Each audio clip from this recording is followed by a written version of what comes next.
Doctor اسرار احمد صاحب نے ایک حدیث کی بڑی اچھی تشریح کی, لیکن چونکہ ان کی وہ علمی اصطلاحات نہیں استعمال کرتے زیادہ, تو میں اس کو اور انداز سے بیان کرتا ہوں جو ہم طلبہ کو بتاتے ہیں. ایک اہل حدیث عالم مجھ سے کہنے لگے کہ امام ابو حنیفہ رحمہ اللہ تعالیٰ نے, یہ ایپلیکیشن تو 360 ہے نا 360, اس کے بارے میں نے کچھ تھوڑی سی بات کرنی ہے. ہیلو, مجھے یاد دلانا, رہ نہ جائے کہیں. اس کے بارے میں غلط فہمی لوگ میری طرف منسوب کر رہے ہیں, میری وجہ سے غلط فہمی پھیل رہی ہے, وہ میں ذرا اس کو ڈیفائن کروں گا. انہوں نے کہا کہ امام ابو حنیفہ رحمہ اللہ تعالیٰ کا مسلک یہ ہے, محدث تھے نا, ان کا مسلک یہ کہ ایمان بڑھتا بھی ہے اور بولو گھٹتا بھی ہے. امام ابو حنیفہ کہتے ہیں ایمان نہ گھٹتا ہے اور نہ بول لو نا بڑھتا ہے. آپ جب بھی امام ابو حنیفہ کا قول پہلی نظر میں دیکھیں گے نا, پہلی نظر میں آپ کو ایسا لگے گا قرآن و حدیث کے خلاف ہے. اسی چیز سے ہمارے بہت سے اہل حدیث بھائیوں کو دھوکا ہوا ہے. ان کو لگا کہ امام حنیفہ کے پاس حدیث کا علم نہیں تھا, یا وہ قرآن حدیث کے خلاف چلتے تھے. پہلی نظر میں لگے گا آپ کو ایسا, لیکن فقیہ اسے کہتے ہیں جو بہت ڈیپ میں جا کے, بہت گہرائی میں جا کے حدیث کو اور قرآن کو ڈیفائن کرتا ہے. اگر ایسا ہی ہوتا کہ حدیث لی اور عمل کرنا شروع کر دو, پھر فقاہت کی ضرورت نہیں تھی. اور فقاہت کی ضرورت خود حدیث سے ثابت ہے. رسول اللہ صلی اللہ علیہ وسلم نے فرمایا, صحیح حدیث ہے, ناصر الالبانی نے اس کو صحیح قرار دیا ہے, فرمایا بلغوا عنی ولو آیا, جو کچھ مجھ سے سنو آگے پہنچا دو. حدیث میں آتا ہے رب حامل فقہ غیر فقیہ, کچھ لوگ علم کی بات جانتے ہیں مگر سمجھتے نہیں ہیں, تو آگے پہنچاؤ گے. عین ممکن ہے جس کو بتا رہے ہو وہ تم سے زیادہ اس کا اچھا مطلب جانتا ہو. تو اس میں تو نبی نے خود فرمایا ہے کہ اس امت کو اللہ نے 2 حصوں میں ڈیوائڈ کیا ہے. ایک فقہا جو ایسا مفہوم بیان کریں گے جس کی طرف تمہاری توجہ نہیں جائے گی, اور کچھ ہوں گے جو حدیث کے ظاہر کو لے رہے ہوں گے, وہ اس گہرائی میں نہیں جائیں گے. تو وہ مجھ سے کہنے لگے کہ امام حنیفہ کہتے ہیں کہ ایمان نہ گھٹتا ہے نہ بڑھتا ہے. قرآن میں تو جگہ جگہ آتا ہے کہ یزیدہم ایمانا, زادہم ایمانا, کہ صحابہ کا ایمان کیا ہو گیا, بڑھ گیا. غزوہ احزاب کے بارے میں ہے نا کہ لوگوں نے بتایا کہ لوگ تمہارے خلاف جمع ہو رہے ہیں, فخشوہم, ان سے ڈرو.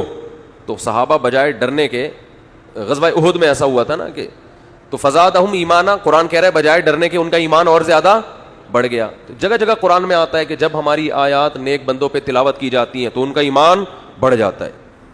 تو ظاہر ہے جو چیز بڑھتی ہے وہ کم بھی تو ہوتی ہے نا.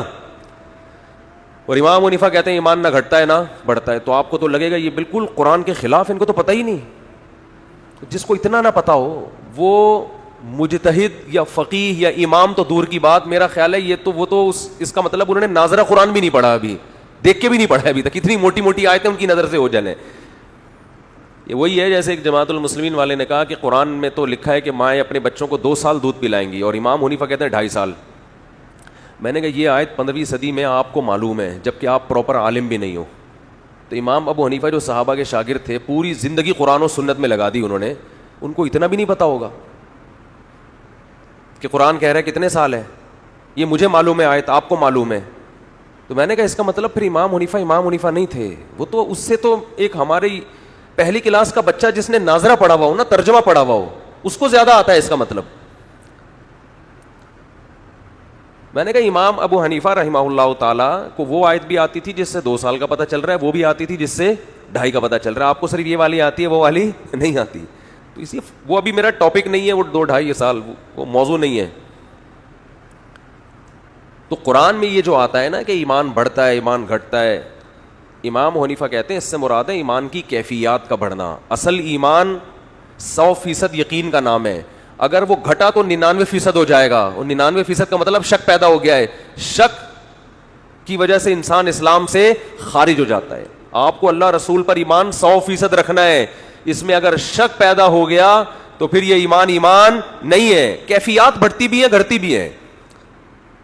یہ جو قرآن کہہ رہا ہے ایمان بڑھتا ہے, ایمان سے مراد ہے ایمان کی کیفیات بڑھتی ہیں, اصل ایمان نہیں بڑھتا. اس کی مثال ایسے ہے, آپ کو 10 آدمیوں نے آ کے بتایا کہ اللہ نہ کرے خدا نہ خواستہ فلاں جگہ پہ بم پھٹائے اور لاشیں بکھری ہوئی ہیں, آپ یقین کر لو گے 100%. اس لیے کہ 1 نہیں 2 نہیں 3 نہیں 4 نہیں 5 نہیں 6 نہیں 7 نہیں 8 نہیں 9 نہیں 10 آدمی بیان کر رہے ہیں, 10 کے 10 جھوٹے نہیں ہو سکتے. آپ قسم اٹھا سکو گے بھائی بم پھٹائے, 100% یقین ہو گیا آپ. اور آپ کو تھوڑا سی گھبراہٹ بھی ہوگی, یار کیا منظر ہوگا, لاشیں بکھری ہوئی ہیں, یہ ہیں وہ ہیں. لیکن جو لوگ اس موقع پہ اپنی آنکھوں سے دیکھ رہے ہوں گے ان کو بھی 100% یقین ہوگا. لیکن اس یقین کی کیفیت اور آپ کی کیفیت میں زمین اور آسمان کا فرق. وہ جو اپنی آنکھوں سے دیکھ رہے ہوں گے آئندہ بم کا نام سن کے بھی بے ہوش ہو جائیں گے وہ, اور آپ 15 شعبان کو شب برات کے پٹاخے تیار کر رہے ہوگے کیونکہ آپ نے سنا ہے. یقین آپ کو بھی 100%, یقین ان کو بھی. ہمیں بھی 100% یقین ہے جنت برحق, جہنم برحق, اللہ بھی ہے, رسول بھی ہے, قبر کا عذاب بھی ہے. دیکھا نہیں ہے, وہ کیفیات نہیں بنتی جو نماز میں ہونی چاہیے اس ایمان کی بیس پہ. وہ جنت کی لالچ پیدا نہیں ہوتی, جبکہ صحابہ کا ایمان کی کیفیات اتنی بڑھ چکی تھی گویا اپنی آنکھوں سے دیکھ رہے ہیں. تو وہ کیفیات کبھی کم ہوتی ہیں کبھی زیادہ. اصل ایمان جو بیس ہے وہ کم ہوا تو امام صاحب فرماتے ہیں 99% ہو جائے گا, وہ کیا ہو جائے گا, شک میں تبدیل ہو جائے گا. اور 100% میں اضافہ کسی چیز میں ممکن نہیں ہے. ہم تو کہتے ہیں نا 200%, یہ تو مبالغہ اور مجازن کہتے ہیں. 100% کا مطلب کسی چیز کو 100 فرض کر لیں تو اس میں 100, اب اس میں اضافہ ہو سکتا ہے 101. کیا ہو گیا بھائی, 100% میں ہم کہتے ہیں 101%. یہ جملہ اصولی اعتبار سے غلط ہے. یہ جملہ اصولی اعتبار سے 101%, فی کہتے ہیں میں, صد کہتے ہیں 100. یہ 100% بھی عجیب ہی لفظ ہے اردو کا. 100 کا لفظ اردو سے لے لیا, فی کا لفظ عربی سے لے لیا, صد فارسی سے لے لیا ہے. بھائی اردو بھی عجیب زبان ہے نا, کبھی کہاں سے کوئی لفظ لے لیا, کبھی کہاں سے کوئی لفظ لے لیا. تو 100%, 101% کا لفظ ہی غلط ہے, اس لیے کہ فیصد کا مطلب 100 میں 101, تو 100 میں 101 تو ٹھک ہی نہیں سکتے, گھس ہی نہیں سکتے.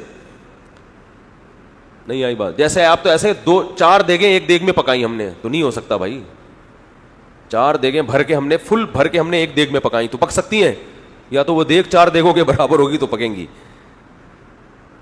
تو میرا مقصد ابھی یہ موضوع نہیں ہے. میرا مقصد یہ ہے کہ یہ جو آج کل مارکیٹ میں چیزیں آئی ہوئی ہیں مختلف قسم کی, ان چیزوں سے اپنے آپ کو بچائیں. لفاظی ہے, لفاظی عمق نہیں ہے, علم میں گہرائی نہیں ہے.